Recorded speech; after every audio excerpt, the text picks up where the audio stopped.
Welcome back to Monster Camp. In the last episode, we were at camp. We watched one of our friends get murdered, but not one we'd ever seen before, and not one we'll see again for obvious reasons. Then we failed to successfully confront some villains with Joy, and then we did successfully defeat a demon with the power of Sudoku last night, which we're gonna pretend makes any sense at all. It's fine. Anyway, to Scout HQ for some creativity, I hope. That day in Monster Scouts, you all learn to identify different animal tracks. Weird, it looks like we're doing pottery. First you practice identifying bears and deer, but then you start having to identify way more specific tracks. You identify the tracks of a Sculptar, half human, half sculptor. You follow the tracks until you find the legendary beast. The Sculptar teaches you the basics of sculpture. Oh, there we go. I gain +2 creativity. Always believe in yourself! So sell as many Monster Scout cookies as you can, kids. They are delicious, affordable, and each cookie technically contains a full serving of vegetables. Badge-tastic! Heck yeah, Coach. Nope, that's not your voice. Heck yeah, Coach. We're gonna annihilate the general public with our cookie selling skills. We're gonna sell so many Scout cookies it'll be scary and weird for everyone. That's the spirit. Godspeed, Scouts.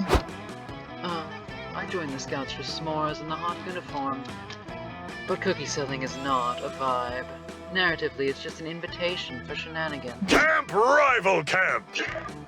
Well, well, well, if it isn't Dahlia, Joy, and Zoe from Camp Spooky, our most hated Scout rivals.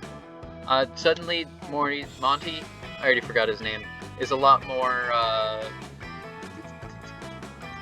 Western sounding, but that's fine. Oh my god. Shenanigans already. See? This is what I was talking about. What the heck do you two want? What the heck do you two want? We don't have time for your camp rival camp nonsense. You got cookies to sell and badges to earn, victories to grasp. You're not even worth my time. Ha! Don't even bother selling you inferior cookies. Camp rival camps, rival scouts outsell your prosthetic troop every year. And this year, the troop with the highest sales in the region gets to decide which charity all the profits will be donated to. We shall defeat you at any cost. Heck yeah, we're gonna sell the most cookies ever, and then we're gonna give all that money to you know, people for the erotic treatment of bulls. Dimitri and I are both super baggable, and we're willing to get naked to make a sale. Your troop has no chance, and just in case, we got our secret weapon. Typical. I can't believe I'm asking this, but what's your secret weapon? I'm not actually interested. I just have a strong feeling that it's going to be idiotic. That is forbidden secret of our troop. But since we're rivals, I tell you, we hide a razor blade inside each rival cookie. Oh, and we also fill them up with lots of poison. To be continued! That way, if you eat a cookie, you die. And if you're dead, there's no way you can buy cookies from any other loser Scout troops. Ha! Catch you later, losers. Ugh. Alright, we've got to stop them. This is a takeover! Yeah, they're our rivals. We can't sell less cookies than them. That would be losing. Holy crap. No, Dahlia. We can't let those guys kill a bunch of innocent people with razor poison cookies. I guess we'll need some kind of plan to stop them. Coven, unite! Aha! I have a perfect plan. Since we're witches, let's use magic to stop Morty and Dimitri. We're both in the Coven after all. Not in the coven! Dahlia, you are not in the Coven. I swear to the goddess. This is going south, fast. Impress your friends and defend your troops' honor by figuring out how to stop Dimitri and Morty from selling a single poison cookie.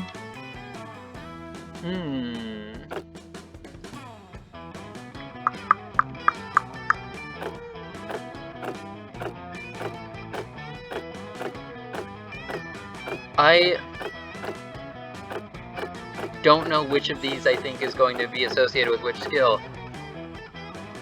So we're gonna hope that this is charm, and I'll be charming enough. It's boldness! The solution here is obvious. You suggest tricking Morty and Dimitri into thinking they're in a classic post-apocalyptic Mad Max cookies or currency situation. Normally, I would say that plan is completely idiotic, but in this case, Dimitri and Morty might be stupid enough to actually buy it. You chase down Morty and Dimitri before they sell any cookies. In a very convincing speech, you break the news to them. Society has collapsed. You also mention that the New World Order has designated cookies as currency, so cookies are now extremely valuable. You haven't hit the bull's eye. No.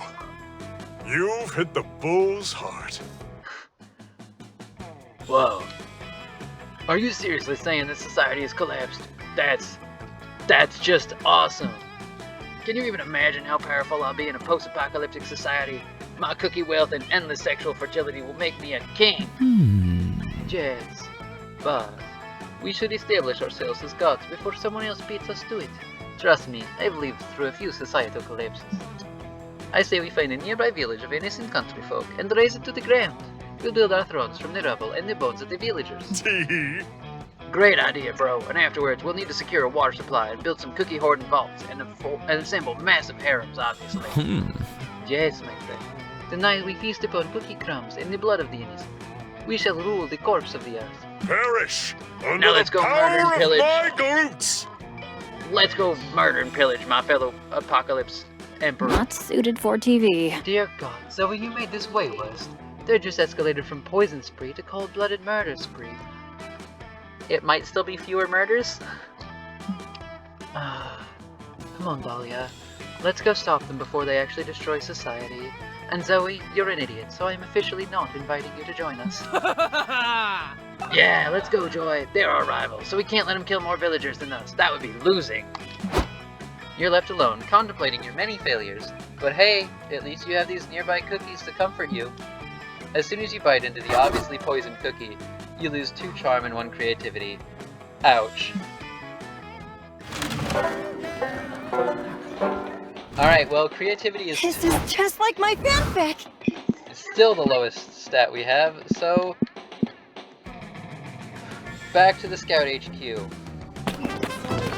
That day in Monster Scouts, you all practice writing speeches in preparation for possibly being killed by a bear. You want to get your last words right. You decide to write a heartfelt poem dedicated to your favorite things in life. Monster camp, the smell of rain, and the bittersweet joy of watching the sunset for the very last time. And chicken tenders. Everyone's moved by your poem. You're pretty sure you even make the nearby bears cry. You gain +2 creativity. My skills are now 5, 6, 6, 6, 6. Afterwards, you're hanging out with your #1 summer crush, Joy. It's National Fondly Reminisce Upon the Past Day, so she's flipping through the pics on her phone with you. Hell yeah. Ooh, this was back from Season 3, right after we beat that mutant spider. Faith looks so cute in this one. And look at that awesome Fleetwood Mac t-shirt I'm wearing. That t-shirt was so cool. It was vintage from the '78 tour. Stevie Nicks blessed it herself. Whatever happened to that shirt? Did I sacrifice it to the goddess or something? Oh wait! I remember exactly where I left it. Joy makes a mysterious phone call. She starts asking about the Fleetwood Mac t-shirt, but the person on the other end of the line is obviously not being chill about it. Listen, Axarax. I know things ended badly between us, but can you please just give me back my Fleetwood Mac t-shirt? I specifically remember leaving it in your evil lair. I know you know which t-shirt I'm talking about.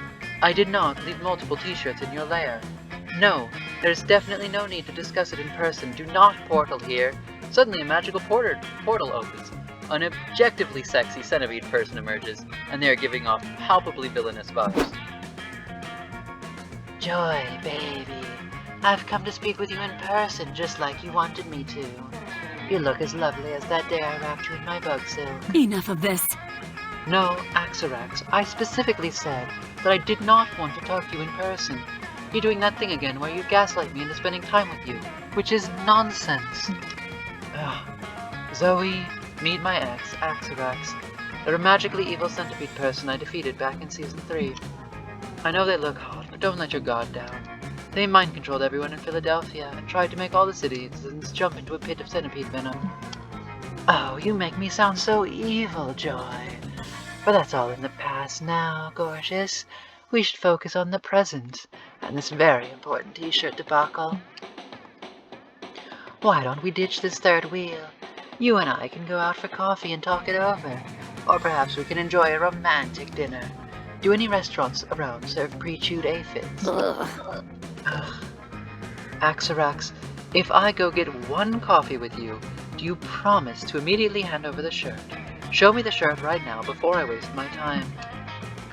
Oh yes, let me check inside of my carapace. Oops, silly me. Looks like I forgot to bring the shirt. Guess we'll have to keep hanging out until my portal spell recharges. Typical. I've told you so many times that I'm not okay with us hanging out because we always end up getting back together. It's a toxic cycle. But heck it, I really want that t-shirt. Axarax is stressing out your potential thick goth girlfriend. Unacceptable. Get that Fleetwood Mac t-shirt for Joy by any means necessary.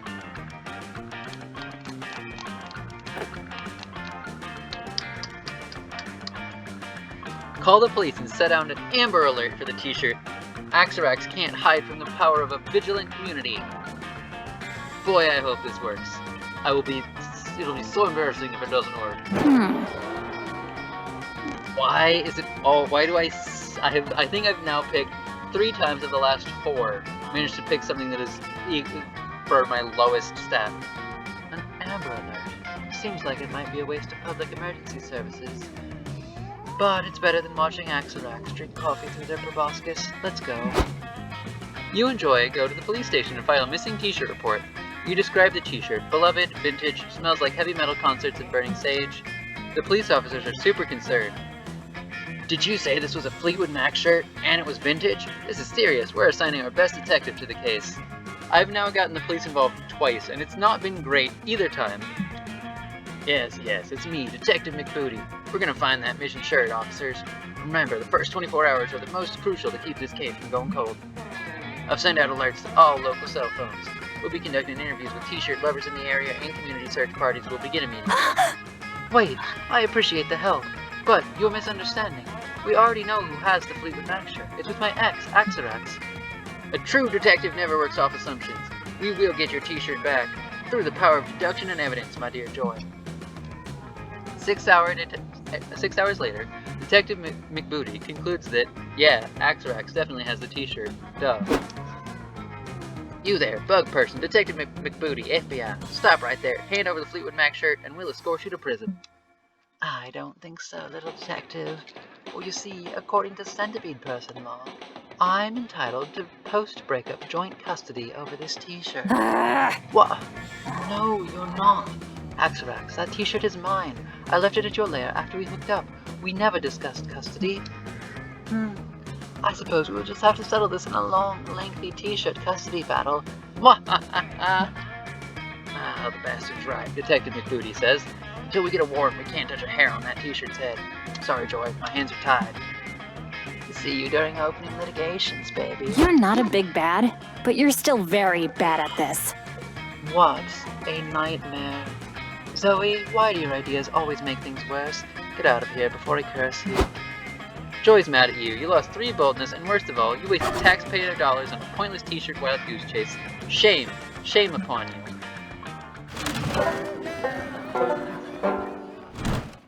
Alright. I love a slow burn. Once again, we're going to sit with Zoe, and hopefully things will work out. You happen upon Joy, groveling in front of Milo. You're pretty sure you've never seen Joy grovel before. It's kind of unsettling. Ugh.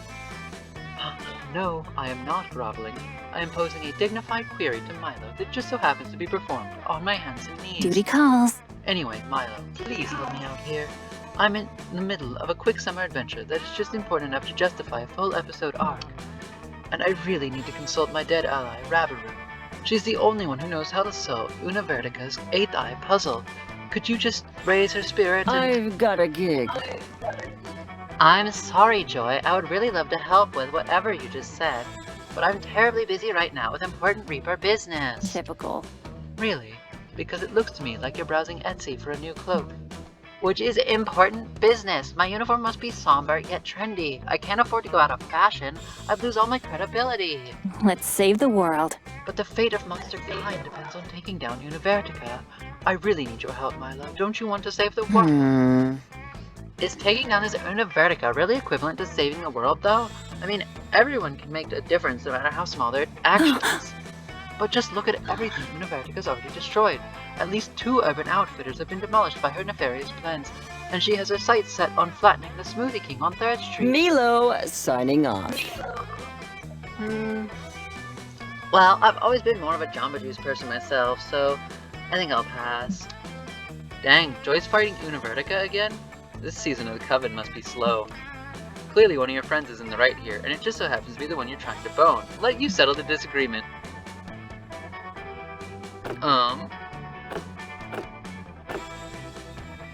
Milo, you could turn this into a whole thing. Raise Rabaru's spirit and do a live Q&A. You're trending, darling. Hey, that's actually a great idea. Seriously?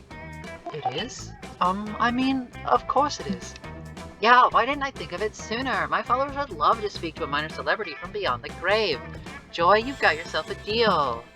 Milo does some sort of complex Reaper thing that for NDA purposes I can't get into the specifics of, and suddenly out pops the spirit of Rabaru. Hello, Internet. And welcome to Milo's first Dead Celeb Live Q&A. Today I'm joined by Miss Rabaru. Tell me, Rabaru, darling, how are you feeling today? I feel like I was just ripped from the comfort of the netherworld and thrown back into the cold, unforgiving hell that is the mortal plane, Rabaru rasped. Oof, big mood, girl. Alright, my lovely followers, what sorts of questions do you have for our esteemed translucent guest? Milo Madness 96 asks, when you return to the netherworld after a long day of being a ghost, what's your favorite afterlife snack? The souls of the innocent, Rabaru replies. Also, pistachios. Delicious. Girls that go boo or bae asks, hey, sexy, name /A/S/S/L followed by a few tongue emojis. I'm Rabaru, age 607. Sex is Spectre.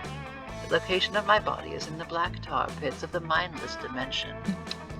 Wow, the mindless dimension, so exotic. I have a timeshare there. Now, Milo Feed XO wants to know, if we only have the netherworld to look forward to when we die, is there any point to achievement or seeking meaning in our lives on Earth at all? No. Great! Our next question comes Joy Johnson, Jojima. Rabaru, sweetie, can you remind me how to solve the 8th eye puzzle again? Oh, that's easy. The passcode is my birthday.